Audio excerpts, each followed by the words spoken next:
Surprise. My dear friends, I hear you thinking, here comes the old professor to lecture us again. But I promise to be brief and only by way of introduction.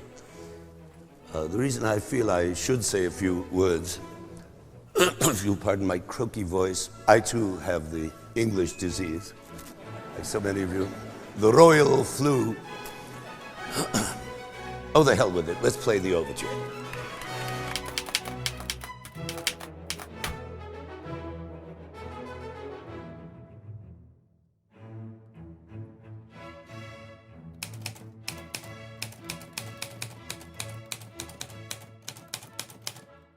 Hello, everybody. Welcome to Stage and Score with Poppy. Welcome to a brand new episode of Legacies Unplugged. I'm so happy to be back. I recorded the last episode on Aretha Franklin on Christmas Day, and come Boxing Day, December 26th, I got so sick. I lost my voice for about a week there. I could not talk at all. So there was a little bit of a gap here, but it was also a blessing in disguise for me because I realized that the first episode on Aretha Franklin was long. It was 2 hours, a little over 2 hours actually. I came out with the solution that instead of uploading a very long episode, which I know you can pause and listen to later on, but you might forget about it. It might just not be something that you want to commit your time to. I am going to release the next episodes, including this one, in multiple parts, and I will name them so you know which era of the musician's life we are talking about. So if you just want to listen to one specific part, you can. If you just don't want to dedicate too much time, you wouldn't have the problem.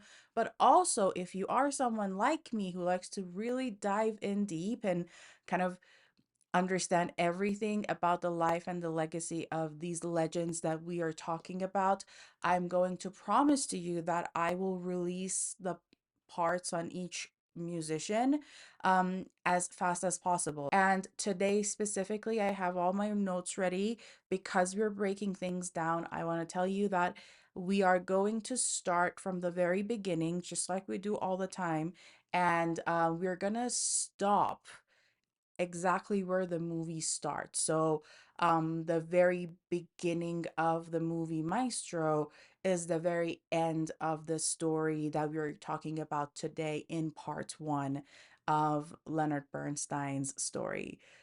So, without anything further, let's get into it. I am super excited today.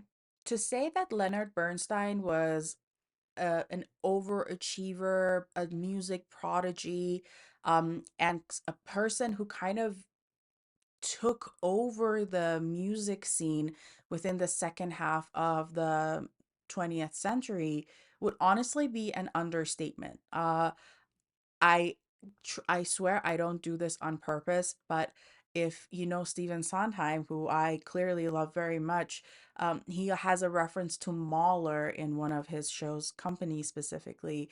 And a lot of people really didn't know who Mahler was in America until Leonard Bernstein came about. Of course, Sondheim was a musician, he was not one of those people. It was Leonard Bernstein who really revitalized his career and resurrected the music of Mahler and brought it into the 20th century and kind of even after he passed to the 21st century. So there is a lot about Bernstein that we should be talking about.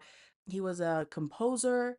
He was a conductor of orchestra. He was the first American born director of the New York Philharmonic. He had a life that transcended just music. He was a active person politically, socially, and a lot of things about Leonard Bernstein aside from his music as we talk about it might be controversial. He was one of the people who was associated with the Communist Party in America back when it was legal. His life was not just about music, it's not just about the personal relationships. He also conducted a lot of orchestras overseas in Europe, in Israel, in Japan. Um, community was very important to him, religion was very important to him. Leonard Bernstein was the kind of person who just really wanted to share everything with people around him. People who knew him often said that if he was not sharing a beautiful moment with someone, it really didn't matter to him. It would have been as if it didn't even exist to him. With that being said, we all know that we cannot talk about Bernstein's life and legacy without talking about his family, his roots, and his early childhood. I think it's best for us to start the story with Leonard's mom, who was the first of his parents to actually come to America. She was born in a village in modern day Ukraine. They were Russian Jews. Her family, she came from a family named Resnik. When she was born, her given name was Charna or Charna, I'm not sure. She later on goes by Jenny, and we'll talk about that. But when she was about 7 years old, her mom, whose name was Pearl, took her and her siblings and a cousin of theirs, and they went to Poland and then throughout Europe, and then they came to America.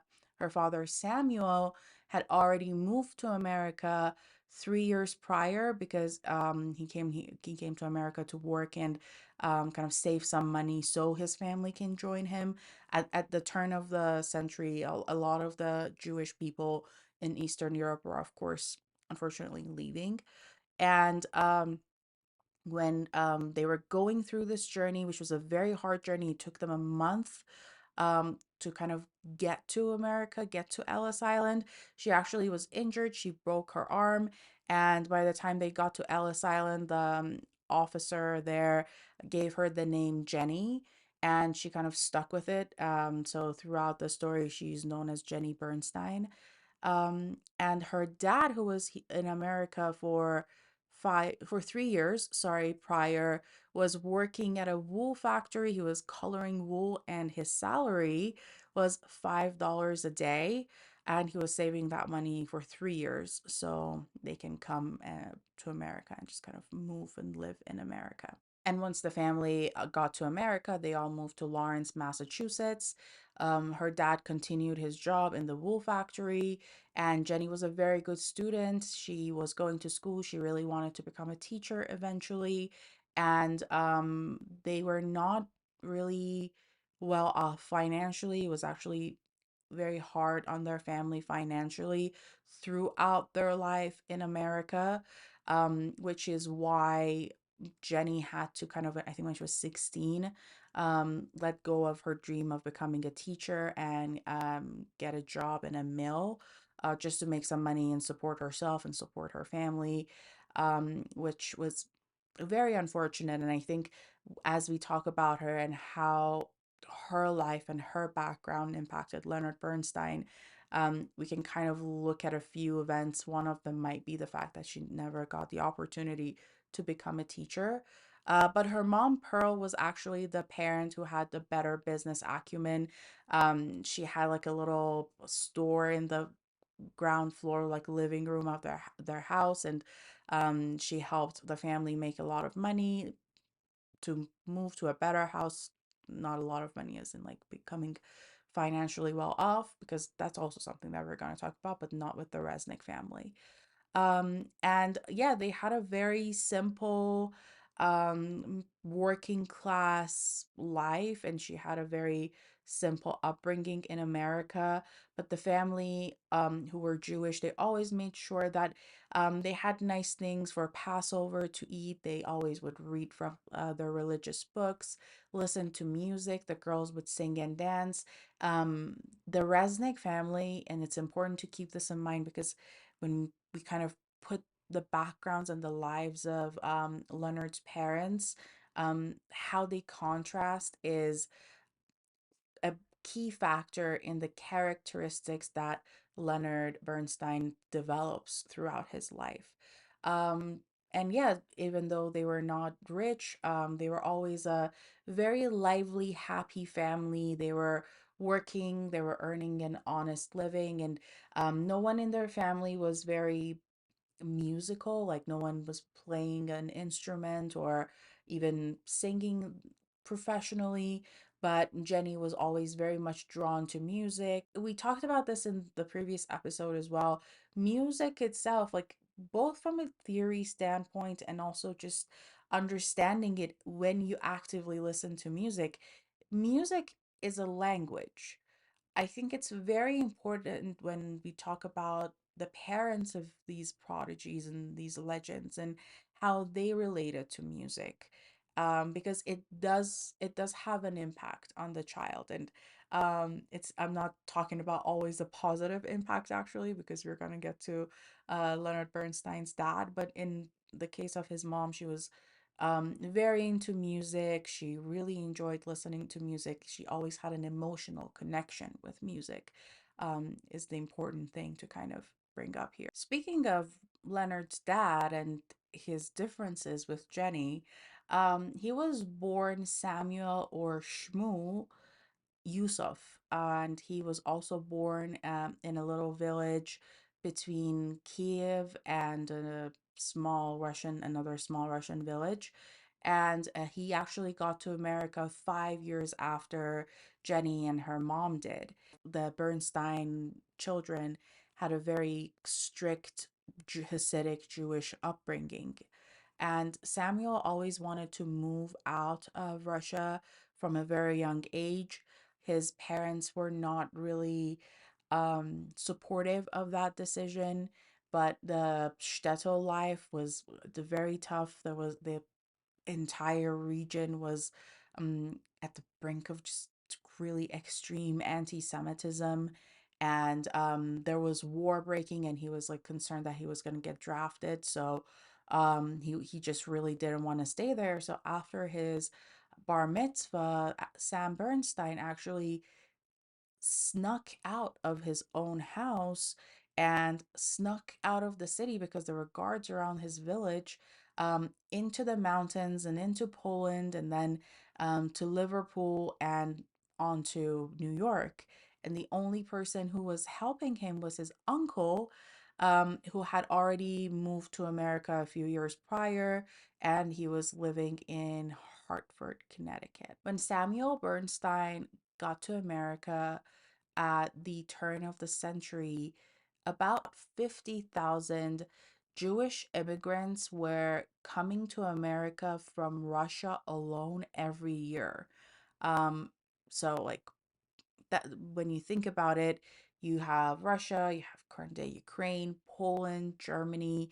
There are a lot of people on a yearly basis, and only 50,000 of them were from Russia, who were coming to America to kind of seek refuge in America. And that what that meant was everyone had to start from the very bottom. Didn't really matter necessarily where they came from, what they did back home, because it was kind of a mass migration system. And Sam was one of those people. He was very young too. It's not like he had already established anything for himself back home, but he started from the very bottom. And by the very bottom, I mean when he got to New York, he cleaned fish guts in the New York fish market for 3 years, and his pay was $5 a week. And that's how Sam Bernstein started his life in America without the support of his parents, morally, financially, spiritually. He had his uncle who would help him sometimes, but overall, he started from the bottom and he started by himself, really. And that really shaped a lot of his mentality and a lot of his attitude when it came to his wife and his children. After 3 years, Sam Bernstein's uncle, who had changed his name to Henry Levy at that point, got him a different job than cleaning fish guts in the market. After he moved from New York to Boston, he had a roommate, and his roommate introduced Sam to his cousin, who happened to be Jenny.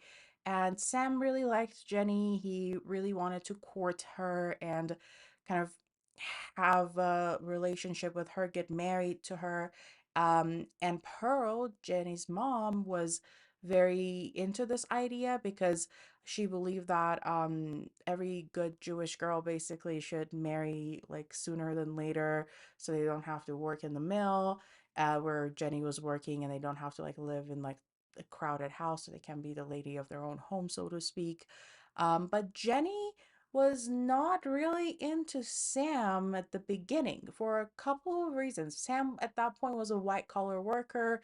He was the assistant manager of where he was working, the beauty supply store. And he was doing well for himself financially. But again, he never really got rid of his um, heavy accent. He was a very religiously and culturally Jewish, unlike Jenny's family, who was mainly culturally Jewish. And his fashion sense and the way he did his hair and the big glasses that he wore was kind of borderline comical to Jenny. She thought that he was kind of like a funny boy. She was not really interested, and she was 18 at the time. Um, so Sam would kind of take the train to go see Jenny kind of every week, and she would constantly put him down. She was not interested. But he persisted, and not in an aggressive way. I think it was more like he knew once she knew him, things would have been better. And they kind of like saw each other as friends a little bit, and eventually, things got a bit more serious. And Jenny later on said the thing that really persuaded her to be in a relationship with him and marry him was his character. He always had a story to tell, he always had a joke to tell, and kind of was a very lively man. And that was really his redeeming quality in Jenny's eyes. And I think that's very interesting, um, because when you think about Leonard as well, he was also a man of unique and interesting character and stories. But in any case, eventually the couple got engaged, and this is a little bit of a gray area. There is not a 100% accurate source as to how they got married, they got engaged, sorry, or why they got engaged when they did. There is a story that once, like one time when Sam was visiting the Resnick household to see Jenny, he was staying there, and one day, like one night, the cousin that lived with them came to like the main floor of the Resnick home and saw Jenny and Sam Bernstein in a compromising situation, and that's why they kind of were forced into getting married, which could be the case given how their marriage kind of um turns out. They never get divorced or anything, but just how the dynamic of their marriage becomes over time. But also there is another story that Sam actually surprised Jenny. He had the ring like slipped onto her finger when she was asleep, and she woke up and she was so surprised. And that's how they got engaged. But regardless, they were engaged, they were set to be married. But the draft came because there was a war happening, and people were getting drafted, and so did Sam, and that kind of halted their plans for a little bit. But Sam got honorably discharged because of his nearsightedness. So the plans were immediately back on. 10 months after Jenny and Sam Bernstein got married, she gave birth to their first child, Leonard Bernstein. He was actually born Louise or Louis. Or Louis. I'm not really sure um, about the pronunciation, but yeah, he was born Louise Bernstein. And this was going back to what I was talking about, Pearl not letting her consummate her marriage at the night of her wedding. This was at the pressure of Jenny's parents, so Pearl and Sam Resnick, because Louise was was the first name of Jenny's recently deceased grandfather, but it was also the name of her 12-year-old brother. Like they already had a boy, a very, like, relatively very young boy in the family with that name. But yeah, the Resnicks were like, no, this is a family name. you have to name him this, and you can call him whatever you want, but you have to name him Luis, which is, in my opinion, a little bit weird. And so they did. And this is what I mean. Kind of, Jenny, there is not a lot about her individually, but in relation to other people, when I kind of look at it, it kind of feels like she always had to kind of submit to the wishes of other people in her life, which is very unfortunate. And it does, the side effects of that kind of appear very early in her marriage. But regardless, they named Leonard Bernstein Louise Bernstein, but they called him Leonard from the get-go because it would also be confusing, since Jenny's brother had the same name. Um, Throughout his life, Leonard Bernstein went by Lenny mostly. And when he was 16 years old, actually, when he wanted to get his driver's license, he changed his name legally from Louise to Leonard Bernstein. Lenny was born in 1918, and at the time of his birth, he was a very sick child.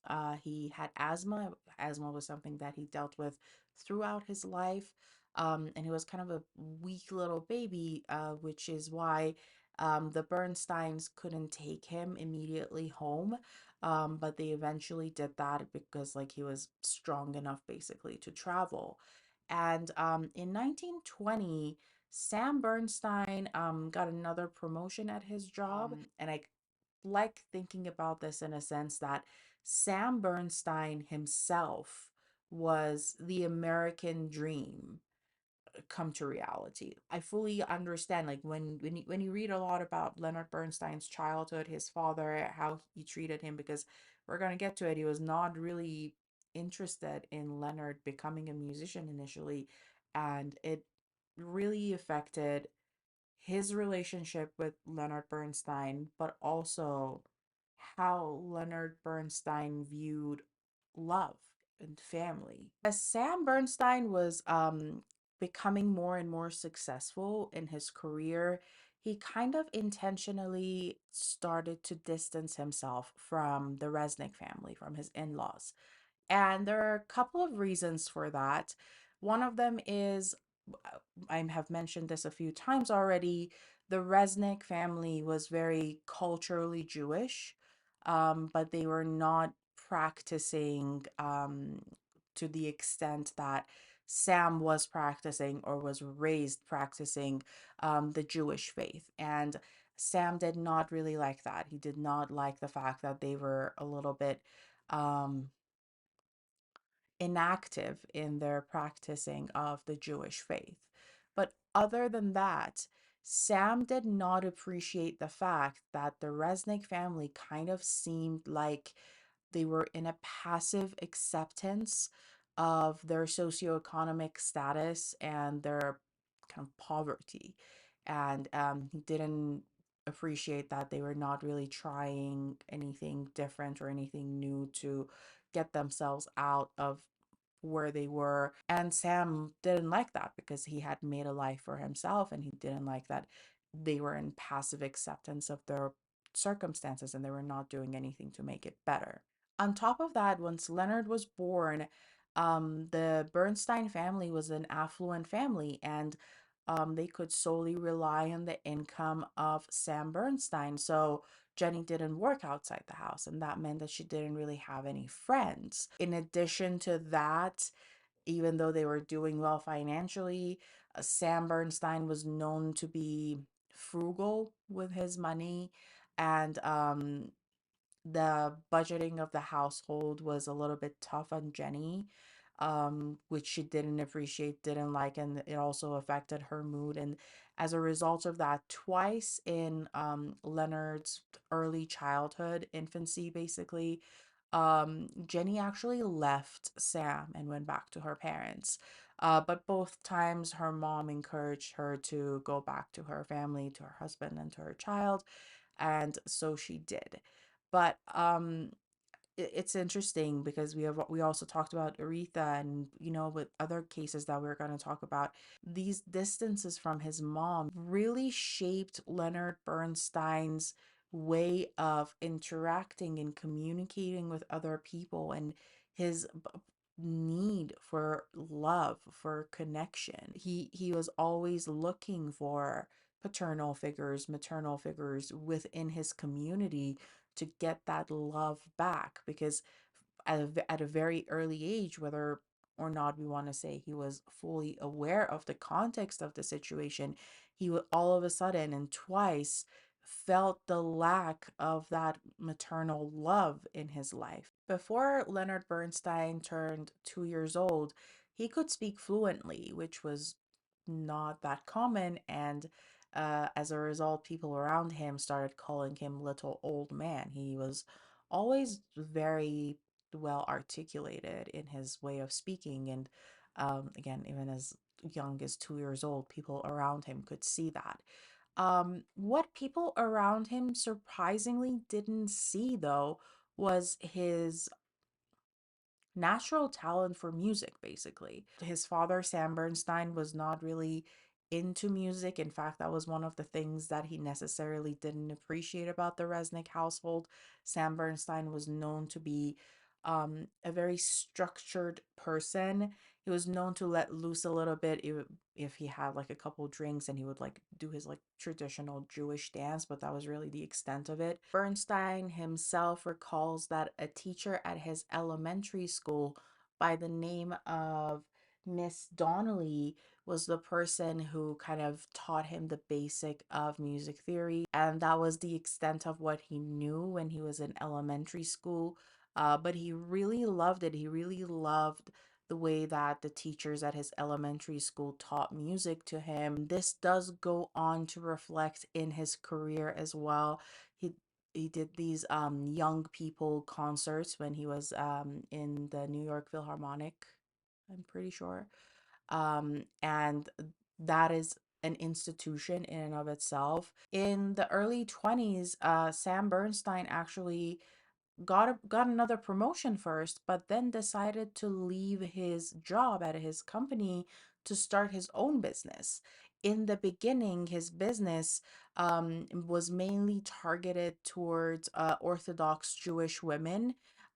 Because for religious practices, or Orthodox Jewish women would wear wigs, but it went beyond that because at the same time, silent movies were becoming a thing, and the fashion sense of the silent movie stars was becoming more and more popular. So a lot of women were cutting their hairs in like a very short bob and then coming for wigs. So they also started selling wigs to non-Jewish women just for cosmetic reasons. And of course, Sam Bernstein didn't know this. No one knew this, but his business of like beauty supplies, cosmetics was next to like the movie industry, the entertainment industry, one of the very few industries that was not hurt by the Great Depression. Around the same time that Sam was starting his business, Sam and Jenny actually had their second child in 1923, a girl named Shirley Ann. And in 1932, they had their third child, who was a brother to Leonard and Shirley, by the name of Burton. And what's important to kind of notice here is that even though Sam Bernstein and Jenny Bernstein gave life to Leonard and gave him a very comfortable life, he found his family with Shirley Ann and Burton. Their three siblings were actually very close, and his sense of family comes from the love and the experiences that he had throughout his life with his siblings, and vice versa. Shirley was also very much dependent and um, kind of reliant on Leonard Bernstein. The same year that Shirley was born, Sam also started taking his family to a new temple in the Boston area named Mishkan Tefillah. And in 1928, the temple hired a new music conductor director by the name of Solomon Braslavsky. And this musician becomes a very important part of Leonard Bernstein's journey when it comes to being exposed to music performance, being a composer and also conducting. But at this time, Leonard was also just about to be exposed to his first musical instrument, as we mentioned. Sam Bernstein had a younger sister by the name of Clara, sometimes referred to as Crazy Clara. She came to America after Sam around 1911. Clara was married 3 times. I don't remember what happened to her first husband. I think he passed away tragically. But her second husband was a very unfortunate man, and eventually the couple separated. And Clara was known to be the complete opposite of Sam Bernstein. She was a vegetarian, she was a nudist, she was very lively, and when she was about to get married for the third time, she was going to move to Brooklyn, and she had some larger furniture items that she could not take to Brooklyn with her, including a sofa and a kind of like an upright standing piano. And that's when she gave her stuff to Sam Bernstein and his family. And that was Leonard Bernstein's kind of first interaction with a piano in their own home. He said as soon as he started like touching the keys and like making sound with the piano, he knew music was it for him. But as soon as he sat behind that piano, he felt safe. He has said that he felt safe at the piano. He didn't really have that sense of security as a child, especially he was the first child, and music was what gave him that sense of security, really. As soon as the piano was in their house, Leonard Bernstein started teaching himself a little bit of music theory, a little bit of piano, and playing and disturbing kind of the ideal piece that Sam Bernstein had in mind for his household. But he enjoyed it and he liked playing the music. He knew that he needed to kind of have a teacher and learn more. And there was a girl in their neighborhood by the name of Frida who knew enough music to kind of get Leonard started. And she gave him lessons for $1 per session. And that's how he started at the age of 10. Sam Bernstein was okay with the cost of it, but he was not really a fan of the piano being played in the house. He very often, especially if it was late at night, would come out of his room or wherever he was in the house to kind of remind Leonard in not so nice terms that he should stop. He didn't really like that he played the piano. He wasn't really crazy about the idea of him pursuing music from the very beginning. But Jenny had a different attitude towards it. She would very often stand by the piano, listen to him play. She was always very encouraging. And when Leonard started playing Chopin specifically, she would kind of stand by the piano and like weep a little bit because she also had that emotional connection to music. And very soon, actually, Leonard Bernstein outgrew his neighborhood teacher. He was reading Chopin far before his actual teacher could even play it. So she suggested that Leonard should go to the New England Conservatory, and there he found a new teacher by the name of Susan Williams, who introduced him to like pieces of music and theory that surpassed in complexity anything that he had previously learned. Sam Bernstein was not crazy about this new teacher, paying for a new teacher, which of course cost more than $1 per session. So, what Leonard ended up doing was himself teaching piano to kids in his neighborhood and also playing piano at weddings or any sort of event in his neighborhood to just make the money so he could pay for his own music education. While all of this was going on, the Bernstein children were also becoming more and more dependent and reliant on each other, and kind of this relationship that they shared between the three of them. When Shirley was about 8 years old, she was also learning how to play the piano. And with the help of Leonard Bernstein, she actually started playing some four-hand songs with Leonard. They would often perform together. They would often sing together. She would sing kind of like the female pieces of a ballad, and he would sing the male pieces of the ballad. Even though he was very young at that age, Leonard Bernstein was historically known for his terrible singing voice. He had amazing like music memory. He had amazing talent. He was a great sight reader by the accounts of pretty much anyone who'd ever known him, but he was not a singer. He had a terrible singing voice. Within their kind of sibling relationship, Leonard eventually became the father figure to both Shirley and Burton. In 1929, Leonard Bernstein was admitted to the historic Boston Latin School, and his admission was basically all on merit. It was not a financial thing that his father was supporting.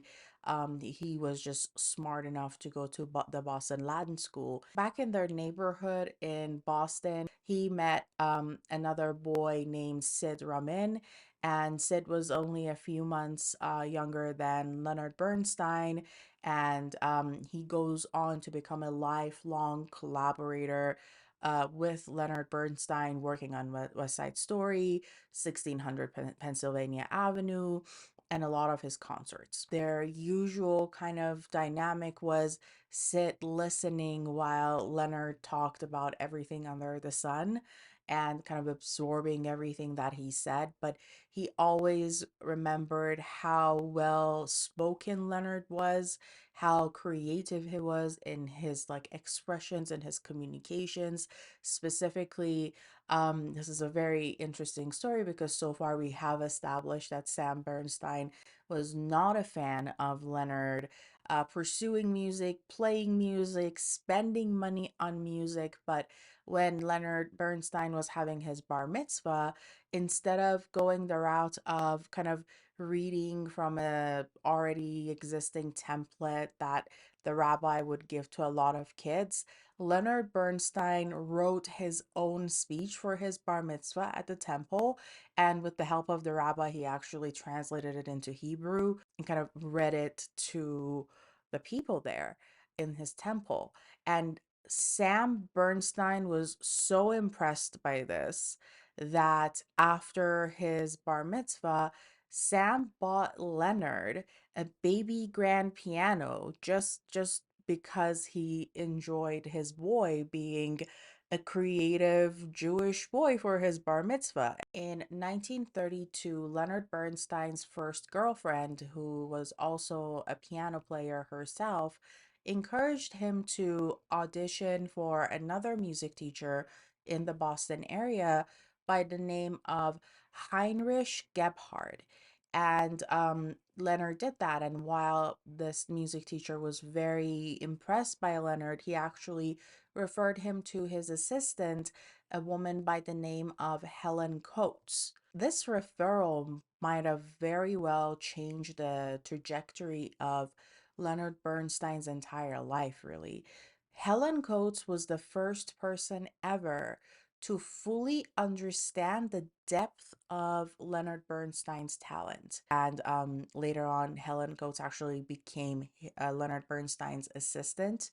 And she had this habit when she was a piano teacher herself to have scrapbooks of all the little like concerts and recitals that her students did, and she started doing that for Leonard, and she kept those archives for 55 years following Leonard Bernstein. But even though Leonard was starting to show a lot of promise musically, playing recitals, playing very complex pieces of music, um impressing, Heinrich Gebhard, Helen Coates, everyone around him, Sam Bernstein was still not in support of Leonard's career. Sam himself was doing really well financially. He actually built a small lake house in Sharon, Massachusetts, where the family would spend their summers there.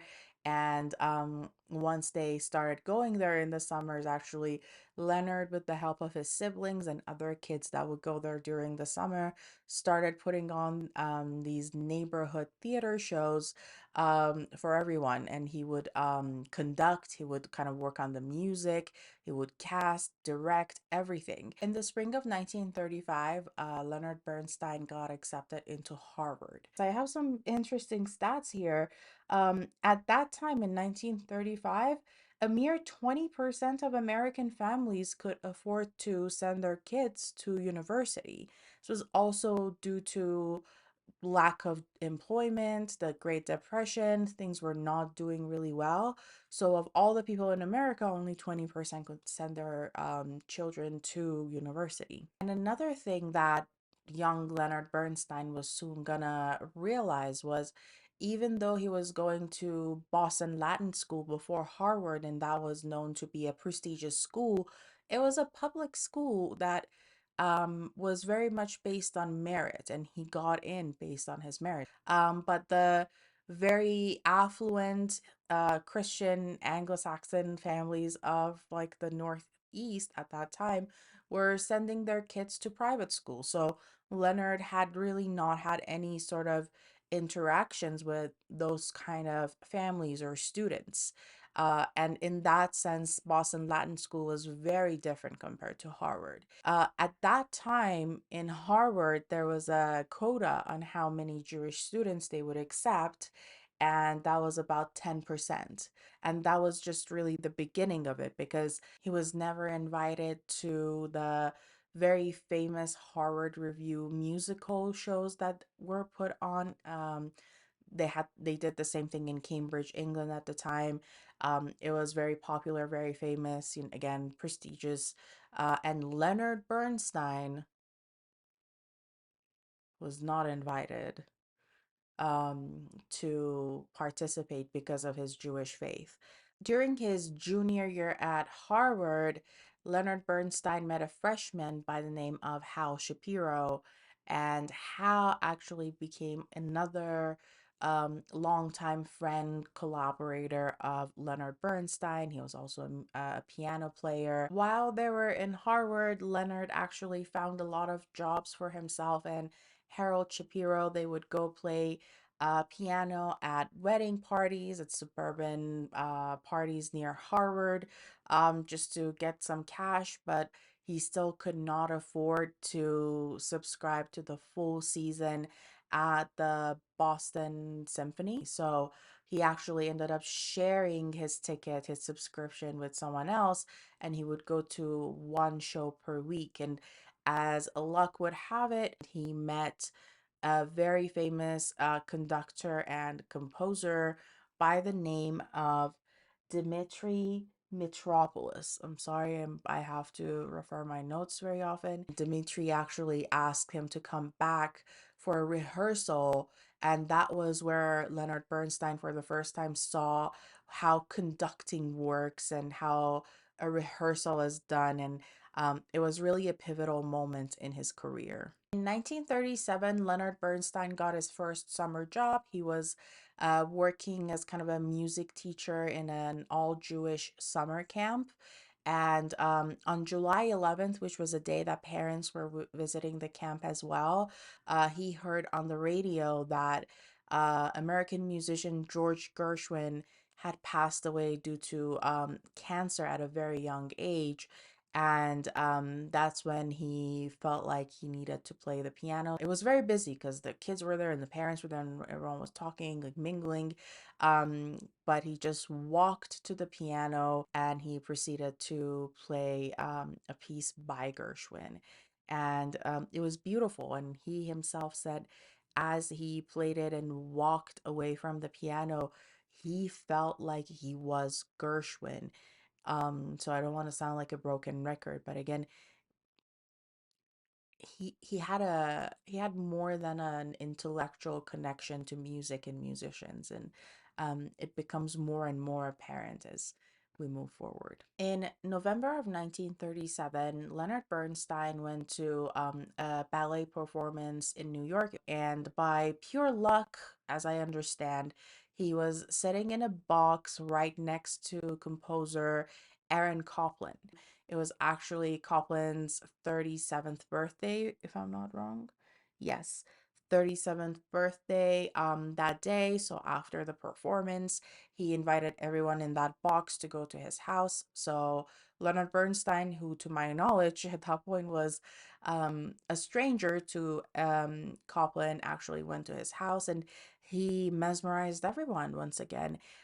He started playing the piano, the variations by heart, and Copland was just so surprised and mesmerized by his performance, by his knowledge, not just about music, but about anything. And there was yet another um, lifelong professional and personal relationship that Leonard Bernstein created. In his senior year at Harvard, Leonard Bernstein wrote music and composed, conducted for an undergraduate musical. And when the show went on, Helen Coates actually and Aaron Copland were both in the audience. And because Copland himself was a conductor, musician, he was so pleasantly surprised and so impressed by the knowledge, the skill set that Leonard Bernstein had in composing, but also the physicality of his conducting. Like, if you've ever seen a conductor, to us, to a lot of people, it might seem like they're just moving their hands and we might not understand a lot. But a lot of times, what a conductor does, it's at the very base communicate kind of the timing of the music and the loudness of the music to the orchestra, but also trying to interpret the feelings that the composer kind of had in mind initially to the orchestra so they can play it with the same intentions. And that is not something that a lot of people have. So when we talk about Leonard Bernstein, he was very knowledgeable in theory. He had a great ear because he could also improvise. He was a great sight reader. He had a lot of um, impactful moments in his career because he had a great musical memory, but also going back to how his mom kind of felt about music, he felt music really, and he could kind of because Leonard Bernstein was a lot of things, and among those things was the fact that he was not shy. He was not shy about his feelings. He was not shy about his existence as a man who was attracted to both sexes, who was a Jewish man, first generation American born. He was a lot of things, and shy was not one of them. And as a result of that, he could very well kind of communicate the feelings that he was feeling in the music to the orchestra. And for example, if you've ever seen him conduct Mahler, you have definitely seen that. You definitely know what I'm talking about. And if not, I'll try to um, insert a picture or maybe a video down below. After Leonard Bernstein graduated from Harvard, he moved to New York. He was looking for jobs. He was not very successful. His roommate in New York at the time had a little show, a comedy show with music that happened every night. And he once went down to see them and he actually really liked it. He was mesmerized by the show. And soon after, he memorized the entire music for the show, which is very interesting because a little while after that, the show was put on NBC for a televised program, and Leonard Bernstein played the piano for them. But soon after that, he actually got the opportunity. He was actually encouraged by Dimitri and Aaron to audition for the Curtis Institute of Music in Philadelphia. And he did that, and it's interesting because in his exam, in his like audition, he was presented with a piece of music, sight unseen, that he had to sight read and play. And he recognized the music not because he had played it before or he had studied it before, because as a child, he had used some of the melodies to improvise on his own work. And that was kind of his saving grace, because during that audition, he actually was sick. He had a fever. But regardless, because again, because of his amazing talent as a sight reader and because of his great musical memory, he kind of could successfully play the piece, and he got into Curtis. And he had some scholarship, but he still needed some financial support. And actually, Dimitri, who he met in Boston, helped him and sent him about like $75 a month so he could live in Philadelphia and go to Curtis. While he was attending the Curtis Institute of Music in Philadelphia, Leonard Bernstein met some of the most talented musicians that had a lot of influence in his life and his career as well. And he got the opportunity to explore both composing and conducting, both while he was studying at Curtis, but also just in this period in his life. But around the same time, Aaron Copland knew about another opportunity at the Berkshire Music Institute, Berkshire Music Center, where another very famous conductor, Kusevitsky, if I'm pronouncing it correctly, was gonna teach some students conducting mainly. And he encouraged Leonard Bernstein to pursue this opportunity. He actually wrote to Kusevitsky's secretary, talked about Bernstein's talent, really vouched for him. And once Bernstein met Kusevitsky, he immediately got into the program, of course. Like, we are not surprised about that at this point. Sergei Kusevitsky, who was the conductor we were talking about, always wanted to create like a music retreat, summer camp, sort of a program where he would gather conductors, composers, musicians internationally, so they can teach and perform and kind of like have this collaborative environment. And in 1940, his dream was becoming a reality. There was a state by the name of Tanglewood, which got its name from the Tanglewood Tales by Nathaniel Hawthorne. Tanglewood became where Kusevitsky started his program, and it became kind of a place of pilgrimage for Leonard Bernstein and a lot of other musicians. And he had actually the opportunity to go there from the very beginning. In Kusevitsky, Leonard Bernstein found yet another father figure who really helped him nurture his um, music talents and kind of encouraged him to explore his career musically more, and actually introduced him to a lot of opportunities. After Tanglewood, Bernstein moved to Boston, New York, and then Boston again. He was trying to open his own music studio, and he did. And at that point, actually, his dad was kind of reluctantly starting to support his music career, but this was at the very beginning of the Second World War, and everything was grim. There was, as people around him have mentioned, kind of an internal conflict within Leonard Bernstein, and eventually he had to close down his music studio because things in the country in general were not working and were not going that direction. And his dad was still at that point a little bit iffy. He was like, if it was working for me, I would have given him $100 a week for salary, but like, he's doing this thing that I'm not so sure how successful it's going to be for him down the line. But um there was a lot of internal conflict and somewhat external obstacles at this specific point for Leonard, but they were really those like really last bits of pressure on him before he turned into a diamond, so to speak.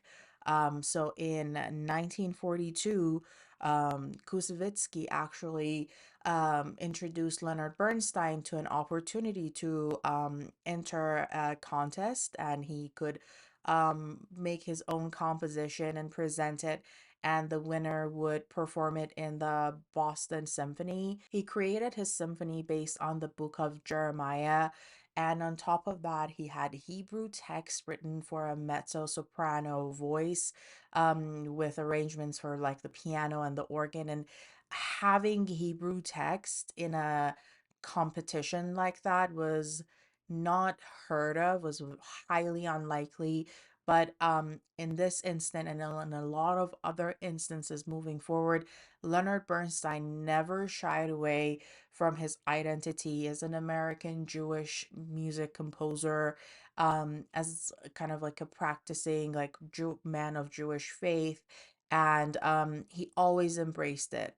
Later that summer, Leonard Bernstein met a famous conductor by the name of Arthur Rodzinski, hoping I said that right, at his house, at Rodzinski's house. And the two talked, and he actually offered Leonard Bernstein the assistant conductor position at the New York Philharmonic, which he, of course, accepted. And around the same time, Leonard Bernstein met his match.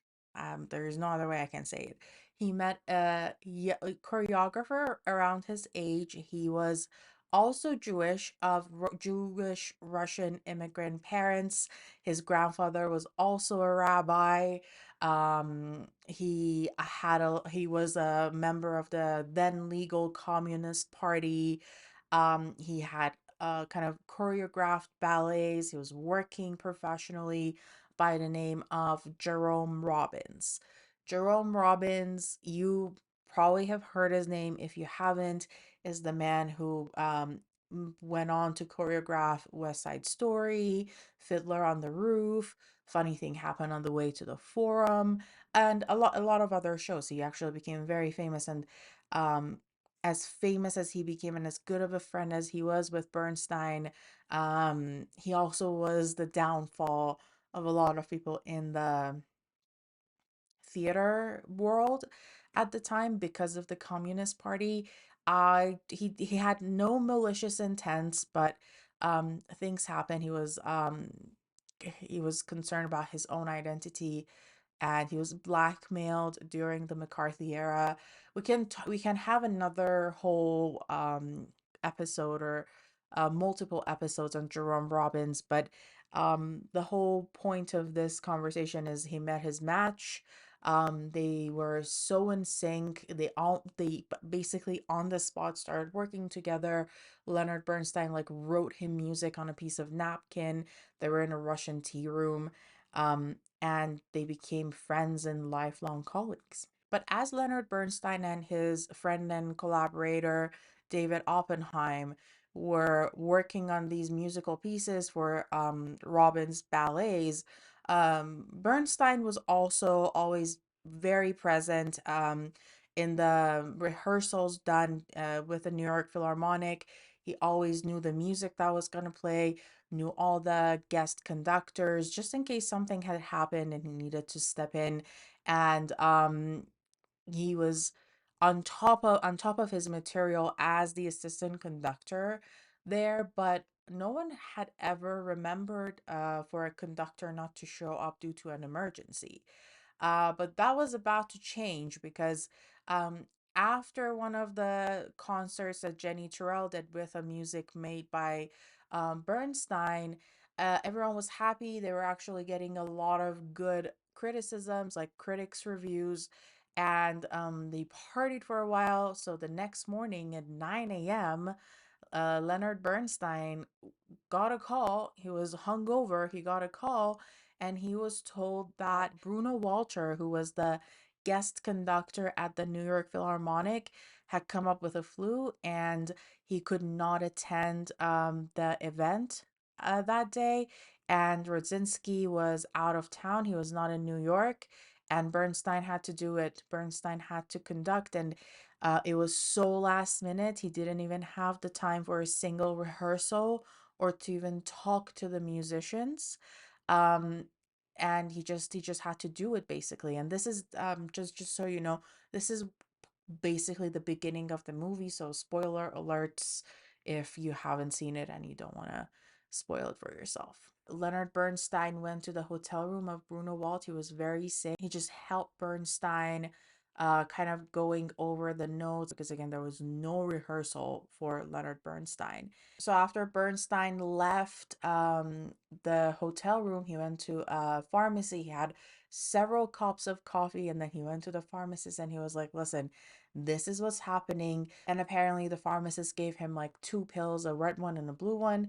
And he told him basically this one is gonna calm you down, make your head go quiet, and this one's gonna energize you. Just take him like 5 minutes before you go on stage. Just right before he was about to step in on the stage, there was an announcement that Bruno Walter couldn't do this, and Leonard Bernstein, without any rehearsal, was gonna do it. And the crowd was not happy. He could hear the dissatisfaction of the crowd when they heard the news, and immediately he took the pills out and threw them across the stage because he was like, I don't need this, I need the music. And he walked on stage, and the first three notes that were played while he was conducting calmed him and centered him to continue with a beautiful performance that captured the hearts and attentions of everyone, led to a standing ovation. He was on the cover of newspapers, like on the front page, like right next to news about the war in Japan. And this really became the end of the beginning for Leonard Bernstein. He no longer had to worry about getting jobs. He no longer had to worry about making money. He he had made it. He was the one of the very first American born conductors to conduct at the New York Philharmonic. A lot of people were not saying the quiet part out loud. He was one of the few American Jewish born conductors who was becoming successful. He was very young. He no longer had a hard time seeking opportunities, but he did have a bigger challenge ahead of him, and that was his fame. Leonard Bernstein was not just a musician, he was a character larger than life, with choices larger than life, and the fame that he came to basically was going to make things a lot harder for him. And this is where we're going to stop because I don't want to make this any longer than it's going to be. I hope you enjoyed this. I'm going to upload the next part the day after tomorrow, and we're going to pick up from here. If you have any questions that you would like me to answer in the next parts, please drop it in the comments. If I have said names wrong, I apologize. I would love for you to teach me.